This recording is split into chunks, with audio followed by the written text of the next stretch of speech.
Hi again, it's me CP, here to showcase FullStacked in this third video. And today there's two things I want to show you. First off, it's the backup and restore feature that I added in FullStacked. And the second part of the video, I'll just give you a little sneak peek of the FullStacked IDE I'm currently working on. But more detail on that in this second half of the video. Alright, so let's start. Basically what I was trying to do is being able to replicate the data from one of your environment to another one. So let's say you have your live production app running, or your staging, or any other environment running on the cloud, and then you're trying to develop locally, but you'd really like to replicate the data of an environment where users are using. So this way you can see if your migration works well, or try to see to replicate an error you're not getting in the fresh local on your fresh local environment. So so I'll show you and you'll just understand through it. All right, so right here I have once again my to-do app. I've been showing you in the past videos, but I added the bulma.io CSS framework. Shout out to them. Looks way better and it was super easy to add. So as you can see, the app didn't change much. But yeah, let's see how we can get the data from our cloud environment. So I deployed it to a small Amazon Lightsail instance, the same way I did with the other, the same way I did in the other video. You can check them out if you want to see how. And it's hosted at todos.fullstack. So nothing changed because it's the exact same app. But there it is. All right, so let's put a couple to-dos here. This, so as we can, let's say we finished this one, okay. So as we can see, we have we have a state there, we have data and some stuff happened there. If I come in my IDE in the command line, now what I can do is that I can back up from this host. Let me just get this, okay. Forgot my equal sign here. From host, user, that directory, or it's gonna get lost. It's,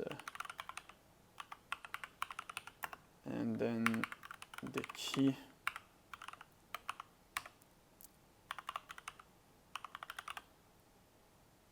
All right. So now it's gonna connect by SSH to my server, well, the host I just entered there. It's gonna get all your declared volume. Like this, we just have the to-do data in this project, but you have you can have more than one. You can have multiple volumes. It's gonna extract it from your Docker network and then zip it, well, compress it, and then as we can see the download, it downloaded it. And it's right here. To do that .tar. So now what's happening is if I restart my app here, okay. All right, so it just booted, it's fresh, so it's gonna have no data, and then we're on localhost. Okay, as we can see, we have no data here. But now let's call our restore command this time. So it's gonna grab that tar file, extract, and replace our volume with that data. And let's see if anything changed. And there we go. We have the exact same state. It took some sort of snapshot, we could say. See? It's the exact same. And from there we could dev more feature, change some stuff, or whatever. Just keep backups too. Because you can also, let's say we change a couple of stuff here, and the extra to do, All right. And now you can also push to a host. So let's try this. So it's, it must run though. Sorry about that. Now I screwed up.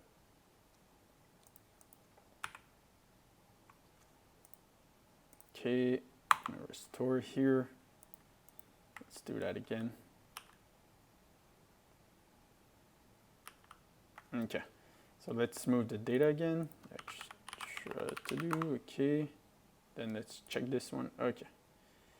So now we're gonna back up locally. That. Okay.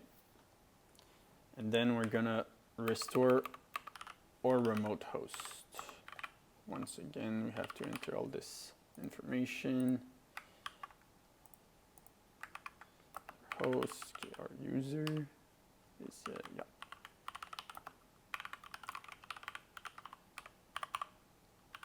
yeah. Okay, and finally,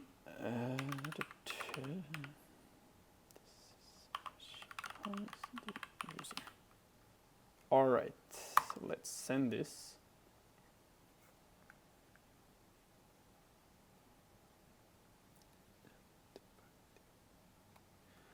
Permission denied there. Okay, let's see.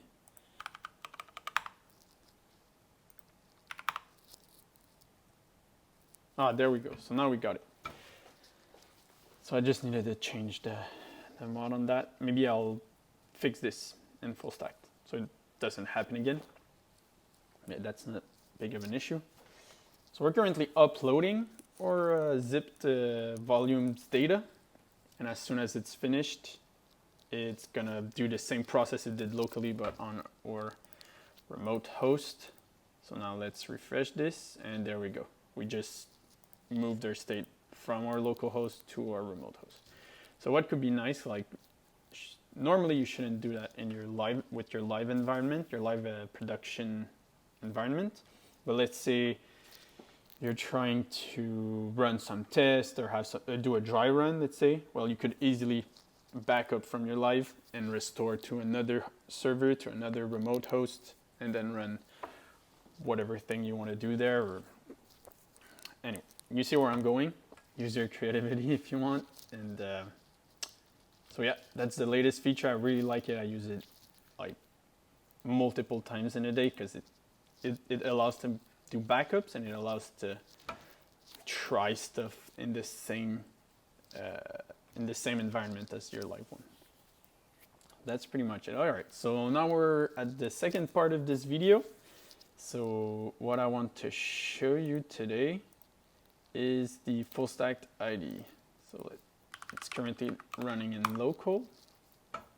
So there you go. It looks like that. Nothing fancy for now because it's still working on the MVP. But the whole idea is I started to think about it when I noticed that command lines interfaces are quite complicated, and a lot of people just want the end result, right? They don't want to learn all the flags and stuff like that. So it's basically just a wrapper around all those features and cleaned up in a nice interface. So you have the code editor part, your rendered app, and then your file tree here. And all the features that are created in the FullStacked project are functional here. So like the hot reloading, let's try it out. There we go, it reloaded directly. You are on super version, as you can see, it's super fast, it refreshes. Let's say change the background color to, I don't know, beige. There we go. And even for your backend stuff, if we go at an endpoint here, okay, so it returns one of those emojis. So let's say we return good plus an emoji, I don't know. That doesn't hot reload because it hot reloads your server. It's not like a static page. anyway, so there you go. As you can see, it actually worked. And we can go back to the home page and see if it applied here too. Yeah, there the good is here. And the whole idea would be that all the features I showcased in the previous video and even on this one would be simple buttons or simple menu where you could like deploy to your host. It would probably like keep that saved in your account, so you could redeploy and track where you at. So it really sounds like what a CI does, or like probably Community does. I never used it, but you have the code editor in there. So if you have some little changes to do, you can just do it on the fly and then update your live environment or your staging environment, whatever, push it to your CI. It's really the idea of portability, and it's just solely intended to develop like TypeScript web apps. So it's simplified, and hopefully it'll make our lives easier, and we'll be able to dev web apps in an easier way. I really want to make it work on any kind of device, whether it's a tablet or a small laptop. Since it's web-based, all the development is done remotely. So as long as it hosts on a good server, you're going to be good to work from there. And yeah, so this is it. I'll show you more, and I'll release a apply to beta landing page probably in the next month or two. So just stay tuned. You can subscribe to the newsletter on FullStacked.org if you want to stay informed. And yeah, so that's pretty much it for today. Thanks for watching, and till next time. See ya.